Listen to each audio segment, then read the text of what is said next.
walking out of Cuba. How are you feeling, Seven? Okay. That was a lie. The wheels were about to fall off for Seven, and a little later for myself. Yes. How are you feeling, Johnny Cash? Perfectly, wonderful. And I got my new dig. Check out those babies. Ultras. Apparently they have a lot more cushioning, so we'll see if I feel rocks or not. Just lost Seven. That is him walking back to town. His feet are not treating him well, so made the wise decision to turn around now while it's easy to get back to town, rather than when we're 20 miles out of town and it's not as easy to get back. So continuing on to Ghost Ranch with HP and Johnny Cash.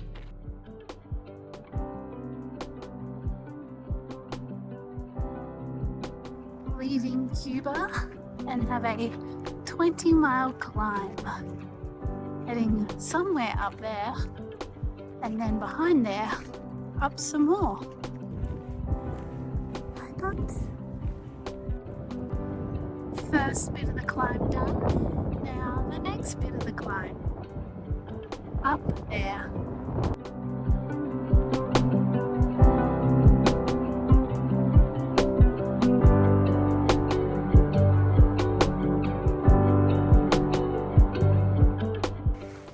If you cannot tell, snow melt is in full swing, which is very exciting for water, not having to worry about finding water sources.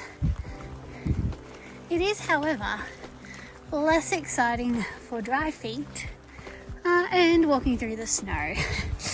I was very excited about walking on the snow for the first 5 minutes, but it is the afternoon, so that does mean softer snow and post-holing, which is not all that fun and is a bit slow as well, because I am a tiny bit like a baby giraffe when it comes to coordination, particularly on snow.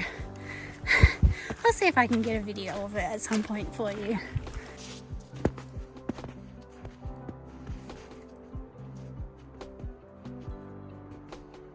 This is definitely type 2 fun. Question is, what would you prefer? To walk on snow, which you half post-hole on, or on the snow melt water, which is freezing.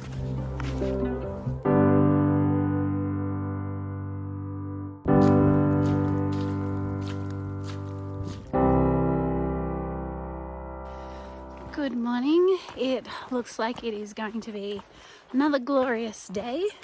I think the snow has ended for the next few days, which is exciting.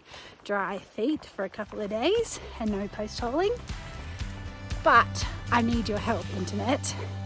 So last night when I went to go pee, there was a bird just sitting there on a log, unperturbed by me, just watching me. I have no idea what this bird was. So all you twitchers out there who are familiar with birds of New Mexico, help me out. Now it's going to sound like I'm making this up, because I asked the Americans with me and they're like, that does not sound like any bird I know. But it was just a little smaller than the size of a chicken. It was mostly black or dark grey with a little bit of white, and it had the ability to kind of puff its chest out, and when it puffed its chest out it made a deep whoop sound. It was deeper than that. That's the best I can imitate. So if anyone knows their birds of New Mexico, let me know what chicken-like bird I saw.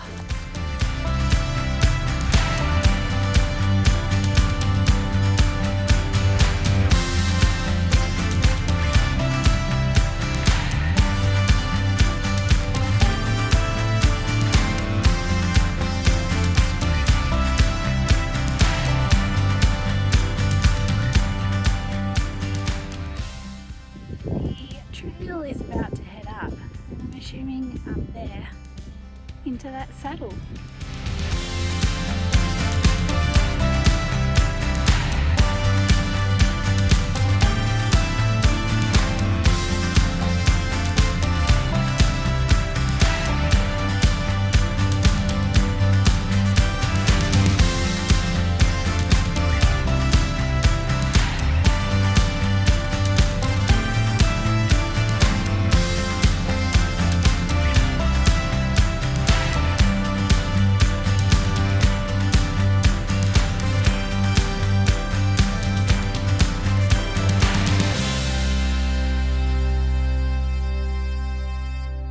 This was where the wheels first started falling off for me.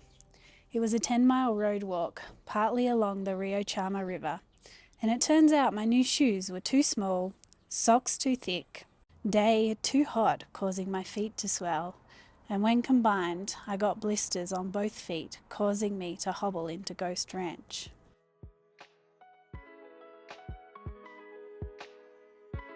Ghost Ranch was a cool little respite with an interesting history, including artist Georgia O'Keeffe, who made the area famous through her paintings, and a number of movies using it as a filming location, including City Slickers, Indiana Jones and the Kingdom of the Crystal Skull, and recently Oppenheimer.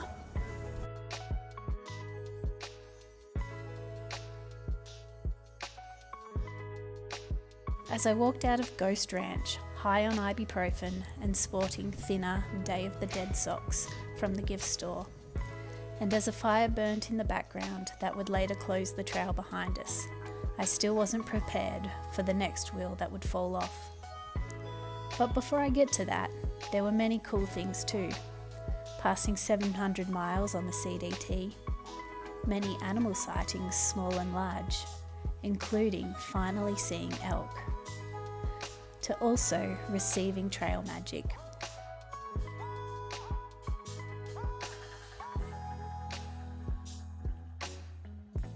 It's been 9 days. I don't want your backside. Where's your face? There's your beautiful face. Say hi. Say hi. There we go. We're getting Al's face, not yours. Thanks HP and Toes for organising that.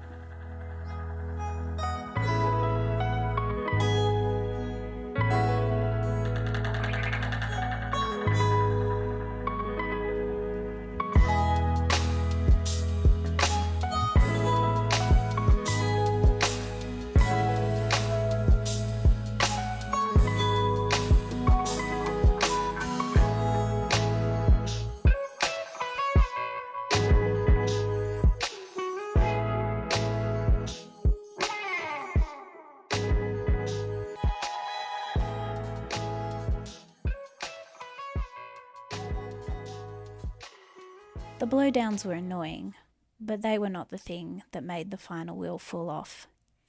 It was the cold wind. Note, I'm continually wearing my rain jacket as a windbreaker to stay warm. And it was also the snow. This is the last section of New Mexico before crossing the border into Colorado. And with a portion of this section continually above 10,000 feet, it was a good test for what is to come. That is Colorado.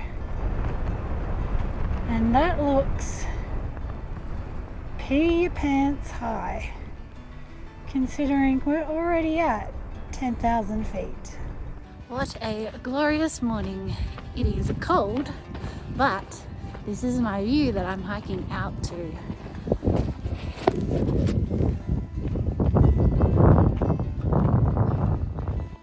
This is the trail. What would you do? I think I'm gonna attempt to go under, then over, then under. Let's see if that actually works.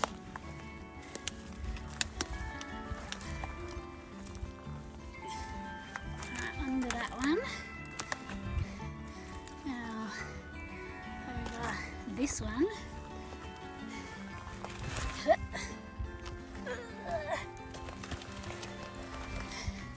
graceful. And then under this one. Wow. Style, grace, elegance.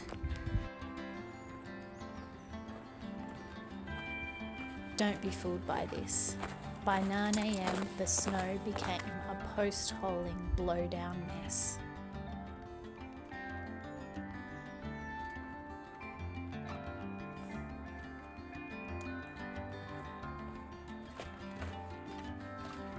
Want to know what I think of flat, wide open, solid snow that you can walk on with the feet of angels? Marry it and have its babies. That's what I think. It is my last day in New Mexico, heading towards the New Mexico/Colorado border. About to hit 11,000 feet. Sorry if I'm breathing heavily. It's partly because I'm unfit and partly because of the altitude. But this is how I leave New Mexico. Blowdowns and snow.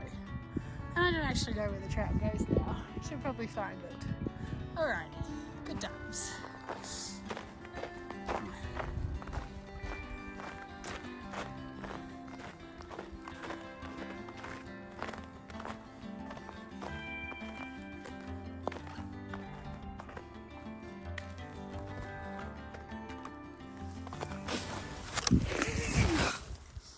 And we're down. Inevitably.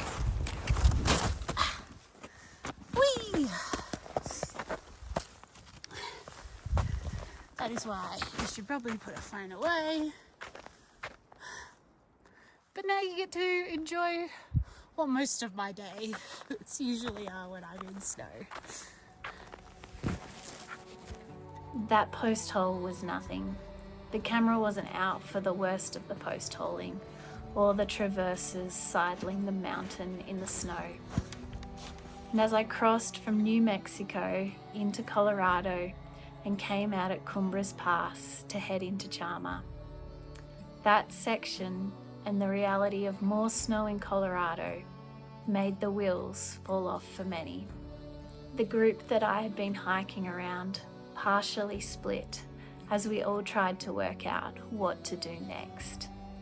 Going to Colorado via the high route and snow, or avoid the snow via the low route, perhaps flip or skip, take some time off, go sobo. The possibilities are endless. And as I sit here in a motel room, the decisions are still being made.